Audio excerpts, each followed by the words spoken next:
Hey, this is Roger Moore here from Affinity Xtra. We are here to do an event for the big help out, an event that's here to encourage volunteering for community organizations. And our event is called Be Extra. You know, Affinity Xtra, we be extra for our community. Our community in times of hardship needs our help.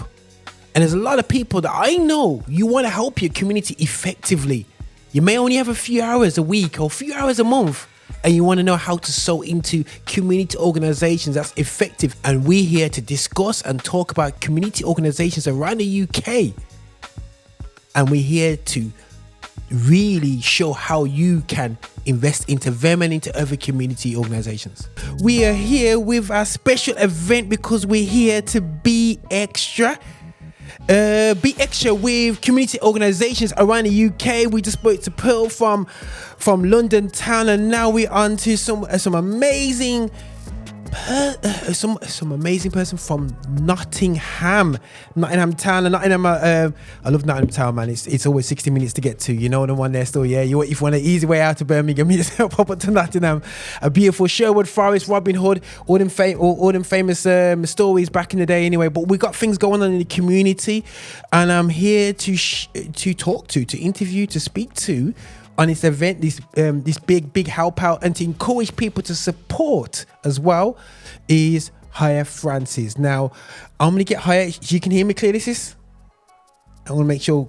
Can you just see if we can hear you? You're a bit low, but I can just about hear you. You can hear me? Okay, I can hear you as well. I can hear you, sis. Can you just explain to us your organization and what you do in the community? Okay, so we're called the Hya Development Project. What we do, tell everyone, we do everything but surgery. So we're a charity, grassroots charity, and we work with those people who have slipped through the net. You know, so we work with vulnerables and, you know, low budget families and people that just come into the country that have got no recourse to public funds. They're homeless, you know, women fleeing domestic violence. So anyone that's in need, that's who we work with. Okay, man, that's a great need. And this is all within Nottingham itself, or do you do all the areas, or you focus in Nottingham itself? Well, we do Nottingham City and County. Okay. We ventured into Derby, bits of Leicester, but we've gone overseas into Jamaica. So we're kind of grassroots, but spreading out our roots. Oh no, 100%. Got everything, and that's what we had with Pearl as well. I think that when you take care of your community, you kind of also really look back at your wider community and what's helped you bring there in your foundation. And I think it's something you naturally do, is you really get to look at yourself and look at where you're coming from, because you can see sometimes identity being an issue for a lot of people, and you think, you know, what's my, you know, and you tend to always go back to your roots, and as my, you know, my grandparents would say, I want to go back home in it. So they always go back home to support home, you know, and no, that's absolutely beautiful. And just to give us an insight, how many years have you been doing this? I know it's not just last 6 months. Personally, it started way back in 1999. 1999? Yeah. Wow. So guys, 25 years, is that? Right about there? Right, yeah. Serving the community for 25 years. Excellent. For me, it's not work. You know, it's for wanting to do this. You know, throughout my day, I mean, we're here now and we're cooking because we're going out on outreach later on. Wow. So what sort of do you cook, and what type of food do you give them? Now I'm just going to assume, are you giving them some big people soup, or what sort of foods are you giving out in the community? In the winter, it's soup. We don't do meat because, you know, then you've got to cater for everyone. So we'll do red pea soup, bumper pea soup, vegetable soup, but it's all Caribbean based. Okay. And like today, we're doing fried chicken and brown stew chicken. Okay, You okay, know, okay, okay, okay. Yeah. Okay, okay, okay. So in terms of volunteers, yeah. Okay, now I'm gonna assume that you need more chefs, yeah. Or where do you need the support from in your area? You nod your head. Now I know chefs are quite hard to find these days, you know, especially with the skills of doing Caribbean food. We don't want to do no Heinz tomato soup out here, but you know what I mean. But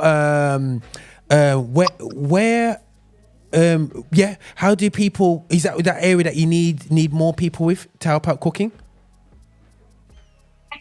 the delivery is the one. Taking it out to the people. The Okay. cooking we can do, you know, we want to spread out a bit wider. And so the more people we have, the further afield we can go and the more people can see the service. Okay, so you need that so I'm gonna appeal to people over in Nottingham. Yeah, so you got an organization here that is looking for some people to help deliver the foods into areas or to spaces where you've been designated to deliver basically food to the people that need it. You know, 100%. Is it? I know. Then young people see a lot of feeding people and delivering food for people. Sometimes people assume it's dangerous or whatsoever. But what would you say to? Because obviously people have fears. Just being honest, people thinking, oh, that's a bit too scary for me. I'm a bit too much of a nervous. Is it really that nervous, or you just got a bunch of thankful people out there? The thing is, we go in pairs, so you're never alone. So Okay. what we do, people are so grateful, especially as it gets dark and cold and it's wet.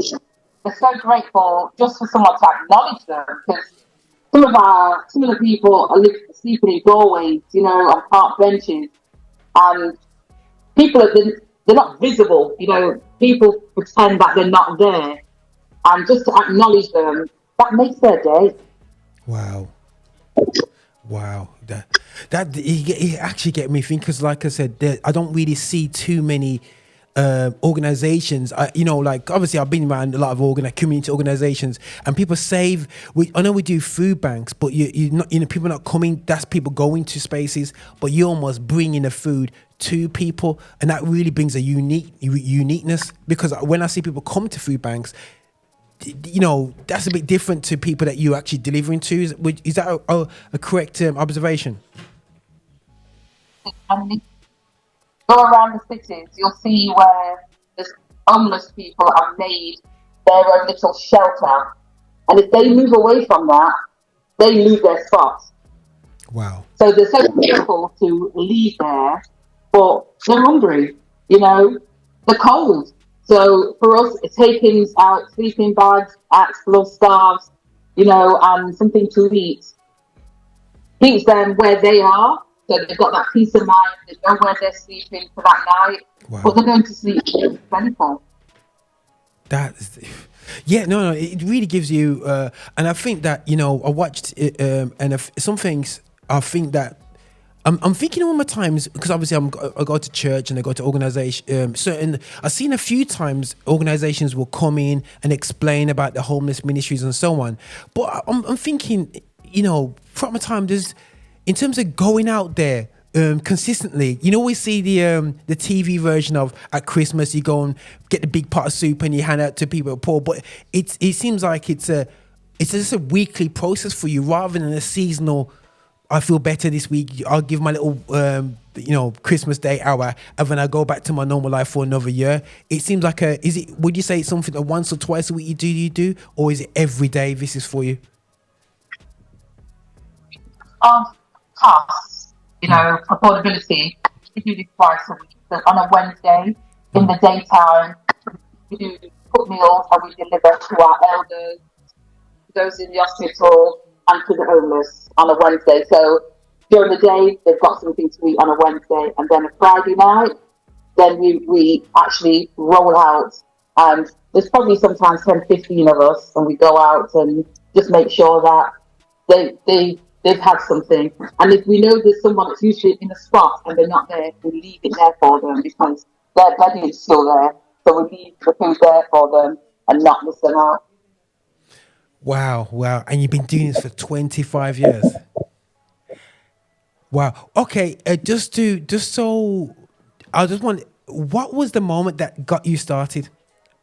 It sounds kind of weird, but what really, in 1999, was there a personal, an experience that you had that really got you into? Because people could be going through that same experience and thinking, you know what,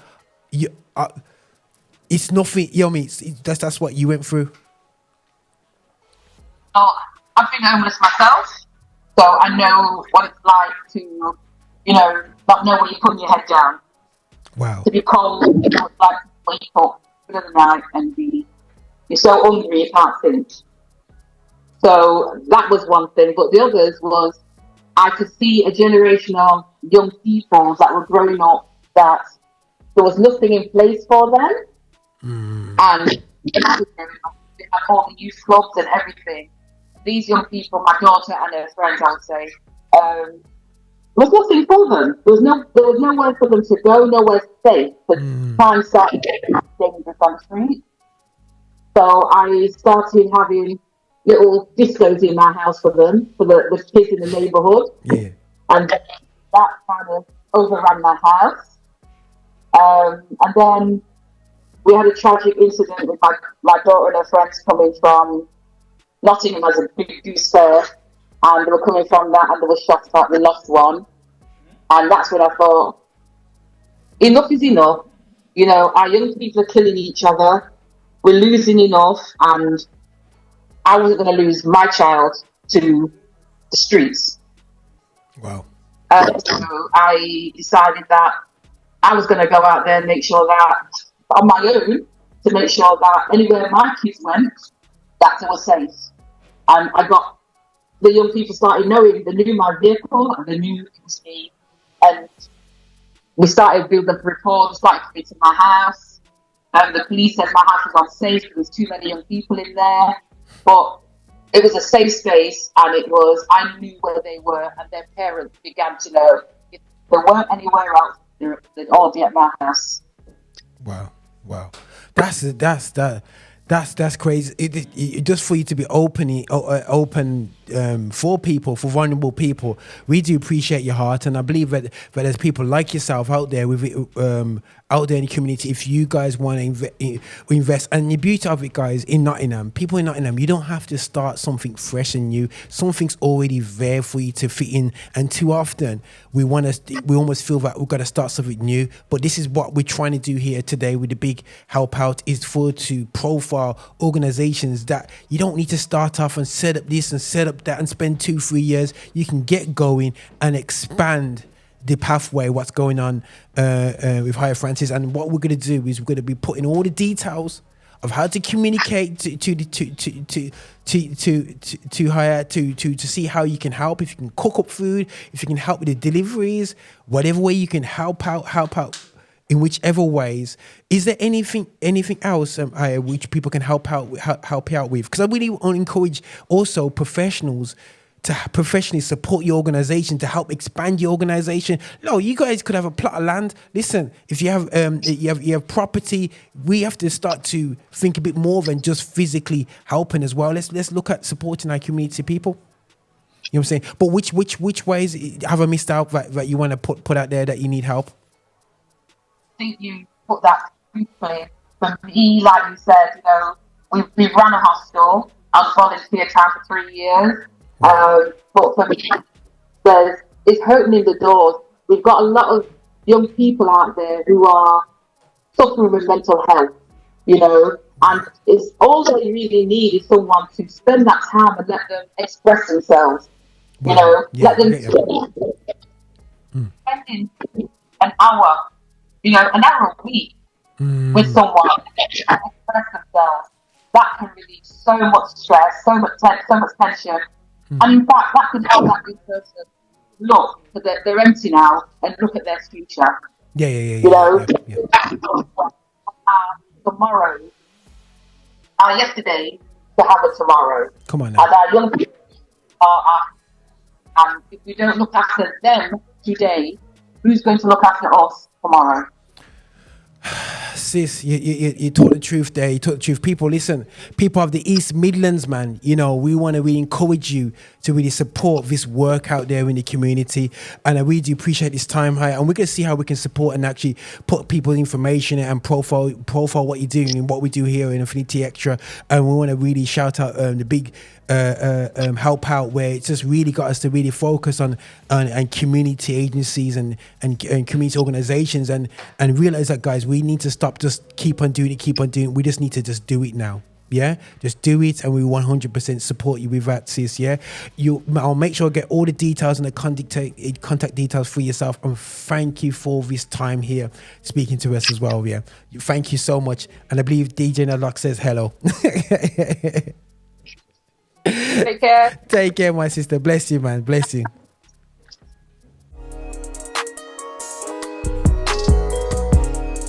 Visit us for updates and shows at affinityextra.co.uk.